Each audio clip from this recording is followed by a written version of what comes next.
तो आज सुबह उठ के सबसे पहले मैं जाता हूँ डेयरी पे दूध देने। तो दूध देने के बाद मैं अपनी पर्ची लेके घर आ जाता हूँ। तो घर आके देखता हूँ कि पापा खेत पे आने के लिए बोल गए होते हैं। तो फिर मैं खेत पे जाता हूँ दरांती लेके, क्योंकि हमें काटनी होती है ये घास, और सारी घास काट देते हैं। और फिर पापा बोलते हैं कि इन मुहारों को रोक दे। तो फिर मैं इन सारे मुहारों को रोक देता हूँ, और रोकने के बाद फिर मैं जाता हूँ और अपनी ईख में से गन्ना तोड़ता हूँ, और गन्ना तोड़ के मैं गन्ना खाता हुआ घर आ जाता हूँ। और घर आके देखता हूँ कि मैं दरांती तो खेत पे ही भूल जाता हूँ। और फिर मैं साइकिल लेके जाता हूँ वापस, और अपनी दरांती साइकिल में लगा के घर ले आता हूँ। और फिर मैं घर आके देखता हूँ तो घर तो पकौड़ी बन रही होती हैं, और साथ में चाय भी।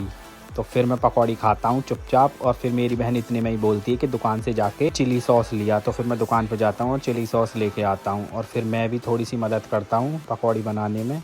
फिर मैं पकौड़ी उतार देता हूँ और अपने लिए लेता हूँ सबसे पहले एक कप, उसमें करता हूँ चाय। और चाय करने के बाद मैं अपनी चाय पकौड़ी लेकर बाहर आ जाता हूँ पंखे की हवा में। और फिर मैं शांति में पंखे की हवा में बैठकर पकौड़ी खाता हूँ। तो मुझे देखता है पिल्लू, तो फिर मैं पिल्लू को पकौड़ी देता हूँ, पर वो खाता ही नहीं है। और आज का ब्लॉग हमारे यहीं खत्म होता है। Please like and subscribe.